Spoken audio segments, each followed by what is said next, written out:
절대로 자가로 집에서 짜서 없앨 수가 없습니다. 짜려고 했다 괜히 흉터만 생길 수도 있으니까 절대 건드리지 마시기를 바라고요. 꽤나 재발이 잘 되는 질환이기 때문에.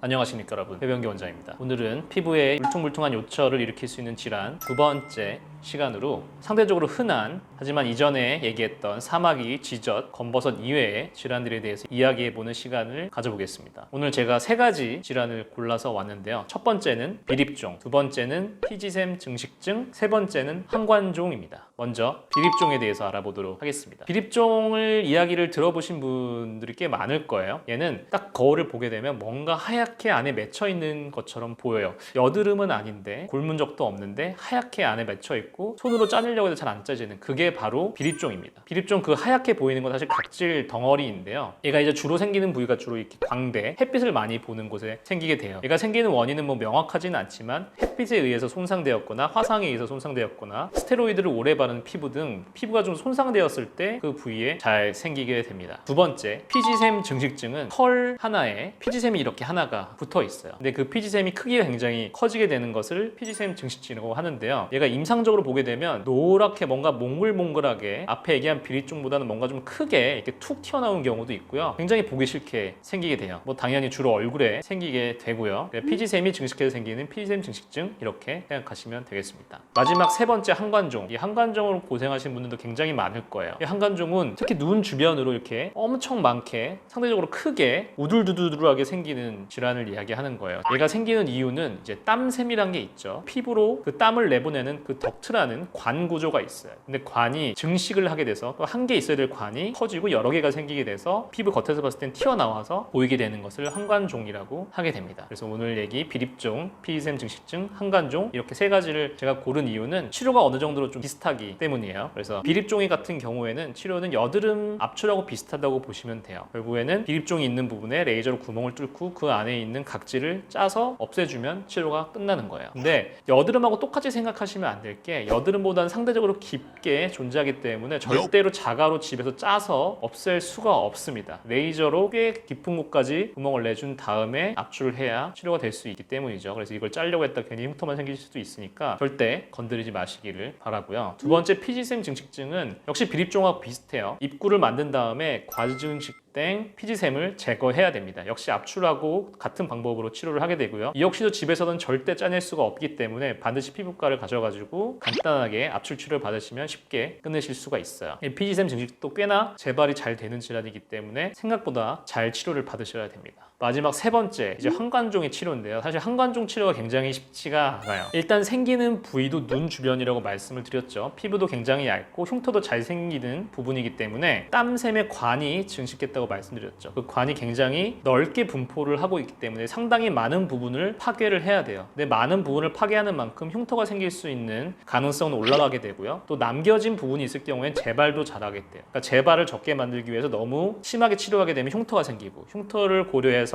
치료를 좀 약하게 하면 재발을 하게 되고, 이 두 가지가 결국에는 굉장히 어려운 부분이에요. 그래서 이산화탄소 레이저를 이용해서 치료를 하긴 하지만 최근에는 뭐 고주파 레이저를 이용해서 치료하는 경우도 있고요.